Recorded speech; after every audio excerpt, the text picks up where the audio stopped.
I can delve into some of the issues that have gone on since the last hearing if the court wishes me to do so. Such But- as your client's denial of parenting time to the father? I'm sorry, my volume is too low. Could you repeat that, sir? Matter of Brandon Ray Doherty and Cassie Lee Hall. Again, the case number is 20 DM 354. Beginning with petitioner, if appearances could be announced, please. Your Honor, may it please the court, Desiree Smith appears on behalf of the petitioner, Brandon Doherty, who also appears. I also have his wife, Rachel Papst, with us. Very well. May it please the court, the respondent Cassie Hall appears with counsel Jessica Levitt. Have you entered your appearance formally in this case, Ms. Levitt? Yes, I have, Judge. All right. This matter comes before the court at this time for further proceedings. A proceeding was conducted in this court on April the 6th. Desiree Smith appeared with Brandon. Cassie Hall appeared pro se on that date. The court determined that on the hearing for emergency motion to restrain the father from having contact with his son, the court found insufficient evidence before the court to warrant any such orders. There was a Sedgwick County PFA case with other petitioners, was to be heard relatively soon after that date. The court ruled that the father still had on every other weekend unsupervised visits. Court ordered allowance of child therapy at the Sunlight CAC. The court would conduct a review of this case today. Ms. Smith was directed to file a journal entry of those proceedings. Ms. Smith, how do you perceive the current status of this? Your Honor, the PFA has been set for trial on May 7th. So it was originally set for a docket day where we didn't have sufficient time to do a trial. And so at that date, it was set for a trial date of May 7th. So the PFA has not been resolved yet. The findings have not been made in favor of either party, just moved to a trial date. As far as the journal entry, it is being finalized. I don't think I've gotten it over to the respondent yet, but it should go out today. Getting that finalized. We had an issue with parenting time over weekend where my client was denied parenting time despite the court's orders. And then I believe there's also a pending motion from the petitioner to modify custody with just a regular motion today, which my client objects to. All right, I'm not aware of the most recently filed motion. When was that filed? Your Honor, it was filed at the same time that her emergency motion was filed. And that's how we ended up here today. So I believe that motion is before the court today. That was kind of how we got back here. Is that motion still being pursued, Ms. Levitt? Your Honor, the motions are kind of tied together as an emergency motion and a regular motion, which of course the court did not grant emergency orders. And yes, at this time, the motion is still being pursued. Unfortunately, I do think that the continuation of the PFA and the fact that therapy is just started does put quite a hurdle in our pathway in being able to fully resolve what's pending before the court. So what do you propose we do here, Ms. Levitt? Yes, Your Honor. Well, I will tell the court that since there is no journal entry from the last hearing, and I will apologize if I'm wrong on anything that the court said from that. My client tried to convey to me as accurately as possible is what occurred. And it would seem that at the last hearing, one thing that was made clear by all parties is that there's a fair amount of co-parenting issues between the parties, communication issues, that they are following a parenting plan that is not the same as their written parenting plan, and that there are questions about what is going on in dad's home, what is appropriate rules to set, can mom have a say on certain things or not, or know certain things or not. And those are all issues that we tend to explore in alternative dispute resolution or in another form of that, such as co-parenting counseling, when the parties have such a high level of conflict as these two parties have. And I think that unless the court intends to dismiss the respondent's motion, that alternative dispute resolution is literally designed for what these parties have. They previously did mediation with Joy Marlin at Midland Mediation that resulted in them successfully settling their custody issues in the divorce. I have successfully used retired Judge Mike Powers to do mediation, and he does it at an incredibly reasonable rate, $900 for an entire morning 4-hour session to resolve issues. And he'll explore everything from co-parenting issues to parenting time and child support. And Micah Gross provides co-parenting coaching, in which if the parties reach agreements regarding co-parenting communication or parenting time issues, she is, agreeable to sending that on to counsel for counsel to memorialize. I don't think these parties are going to resolve their problems between each other. I think the court probably got a pretty strong flavor of that at the last hearing, and things have not gotten better. I can delve into some of the issues that have gone on since the last hearing if the court wishes me to do so. Such But- as your client's denial of parenting time to the father? Yes, Your Honor, I can address that. On the Please do. 18th, I'm sorry, my volume is too low. Could you repeat that, sir? Please do explain Okay. it. Yes, Your Honor. So on the 18th was Friday, the 18th would have been Mr. Daughtry's next set of parenting time after his 2 weeks prior. Every other weekend is his current schedule. And my client made a request in our family wizard that day prior to the exchange that he let her know where he was exercising parenting time, because she had been informed by the parties who have filed a PFA against Mr. Daughtry that their children were at parenting time with their mother and that Mr. Daughtry couldn't be there. He refused to provide that information. I had just been retained in the days leading up to his parenting time. My legal assistant was out, so my injury appearance was pending, but not filed in E-Flex. So I called Ms. Smith's office to speak to her directly about the issue. Long story short, there was some communication and confusion about who to speak to, and the parties had a conflict over whether Mr. Daughtry had an obligation to tell my client where his parenting time would be.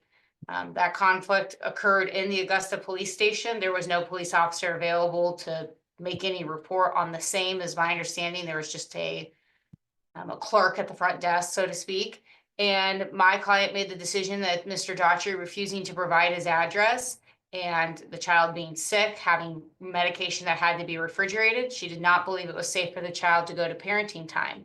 Following that, we received a return of service from the Butler County Sheriff's Department stating that they could not serve Mr. Daughtry at the address provided by my client in her motion to serve him because he now resides at an address in Goddard, Kansas, 944 Long Path Circle. What's interesting about that address, Your Honor, is that's not an address my client has ever received from Mr. Daughtry. Their parenting plan specifically states that both parties are to provide the other their current residential address. My client believed he lived at an address in Wichita. We knew that he was not allowed to be at his address in the PFA if his apparently now wife's children were present. She asked these questions, he didn't provide it. He believes that he only has to provide what he is stating as his permanent residential address, which is not what the parenting plan says. It says current residential address. And yet, when being pedantic and trying to split hairs over what the parenting plan says, we find out from the sheriff that he's not even providing the address where the sheriff knows him to live. We've also had issues since that time that Mr. Daughtry has recorded the minor child while he is interrogating him about mom's house. The child reports that one time he was questioned in the bathtub, another time he was filmed the entire time, another time he was questioned just at the residence. Once was about questions about mom leaving him home alone, which the child had said he had had a dream about his mother leaving him home alone, and there was our family wizard communication between the parties about that, where Mr. Daughtry had said, hey, Easton was telling me about this dream that he had where he was left home alone at your house. My client said that's never occurred. Sounds like he was scared about the dream, kind of essentially like, sorry to hear it, that's concerning, but it's never happened. And then he also asked the child another time to explain to him about how mom's house caught on fire. Miss Hall's never had a house fire.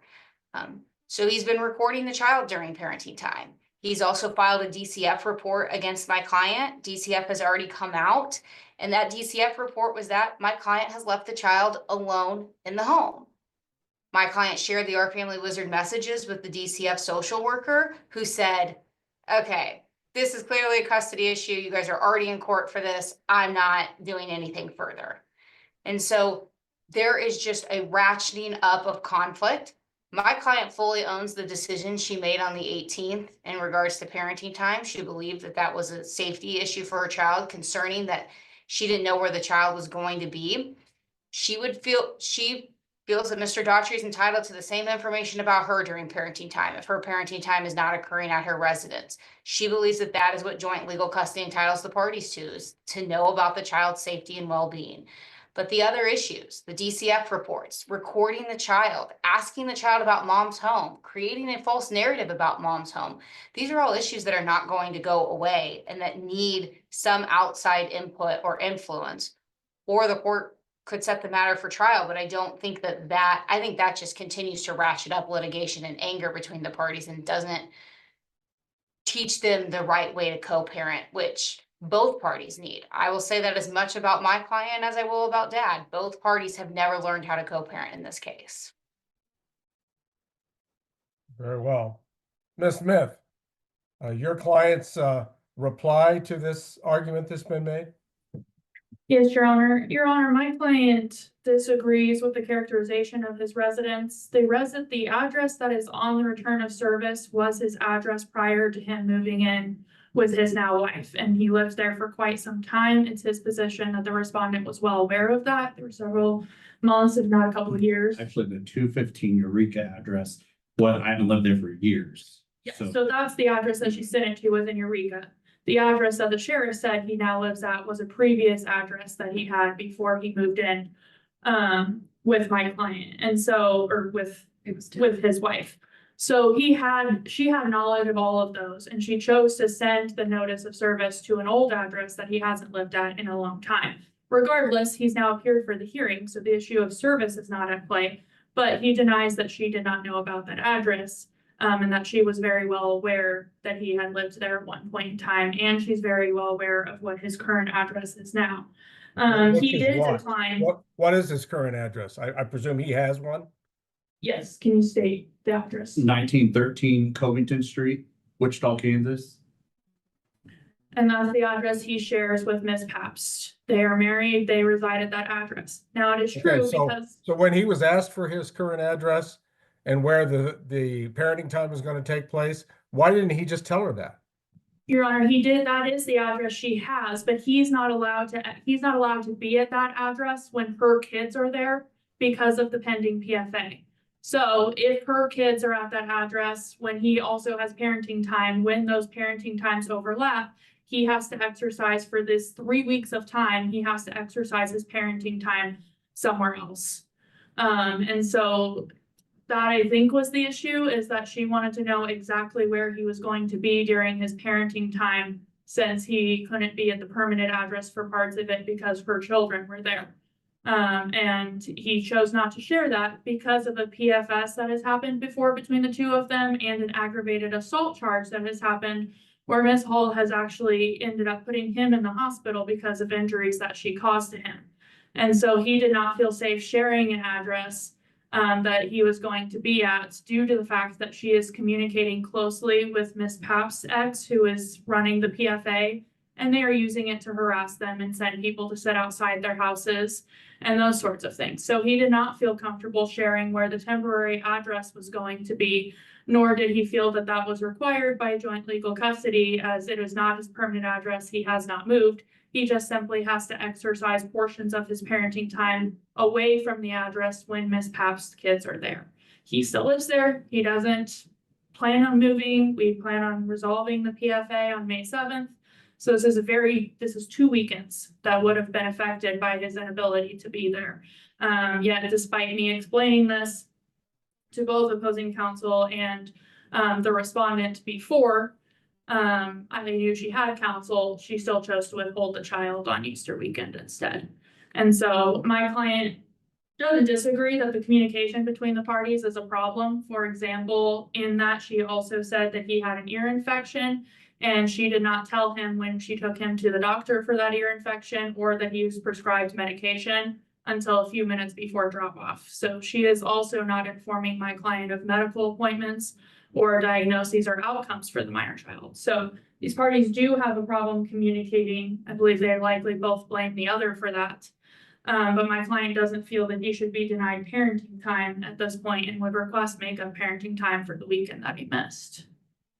As far as If it was the intention of your client to just simply take the boy and live under a bridge in Wichita in a tent for the weekend, the mother is supposed to tolerate that? Your Honor, my client had told her that he had a safe place for them to be, and that Well, that was why not the not? situation. But I still don't understand the reason why he wouldn't just simply tell her, look, I can't go to my regular house right now because of a conflicting court order, which you know about. We're going to be at this motel. We're going to be at this place. We're going to be staying here for the weekend. Everything's cool.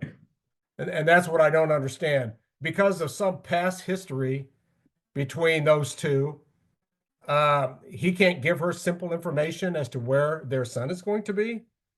Your Honor, the past history did inform his decision because she's committed domestic violence against him before, and because recently with this PFA, she has been sending people to sit outside the residence and film him and the minor child.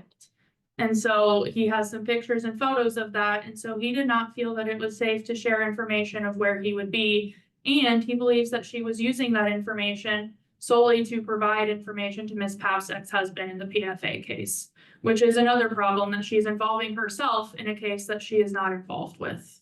All right. Having heard from both parties, two observations. Number one, the father's reticence, in fact, refusal to inform the mother as to where the boy would be during that weekend was wrong on his part. She has a right to know where her son's going to be. Now, if she acts out from that and does some improper things after obtaining that information, that's on her. But the father should have disclosed to the mother where the son was going to be. With that said, it was wrong for the mother to deny the visit. Presumably, Mr. Doherty is going to always look out for the interest of his son.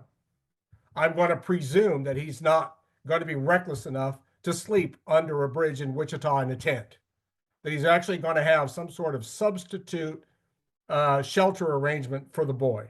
Should have disclosed that to the mother to just end that controversy. But I would presuppose that he's going to care for his son during his time. So I think it was wrong for the mother to unilaterally make a decision. Well, since you won't give me information, you don't get our son. That's wrong. If he has his parenting time set up for a certain weekend and the father wishes to exercise it, it should go through. And if there's some instructions that need to be given about medicine for an ear infection, then the father ought to be informed, and he needs to make sure that his son gets his medications. I think that the father should be very capable of taking care of that during his parenting time. So the court's going to order the father to have substitute parenting time for the weekend he missed. As far as the scheduling of that, it will depend on the rotation. I'm going to give the father some latitude here as to what weekend he wants to make it up. But I believe that he should have an additional weekend with his son for the one that, in the view of the court, was wrongfully withheld from him. But with that said, Mr. Doherty, I do understand that you don't want to violate a Sedgwick County court order. I don't understand why Sedgwick County can't move the case through the system more efficiently than this one apparently is. But as long as that order's on you, you need to comply with it. But you should tell the mother where you're going to be staying that weekend. And then I expect the mother to stay out of it from there.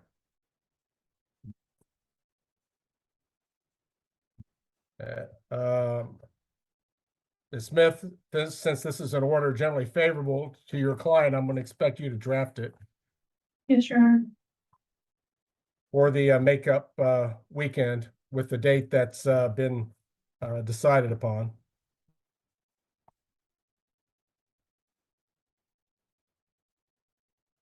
All right, what's your view regarding alternative dispute resolution here, Ms. Smith? Your Honor, I don't think that's something that's just mediation with just the two of them with Joy Marlin is going to be successful. If we wanted to do a mediation with a third party with attorneys present, that could be an option. The other option would obviously be to do domestic conciliation, which may inform the court some of the issues. My client is open to either of those.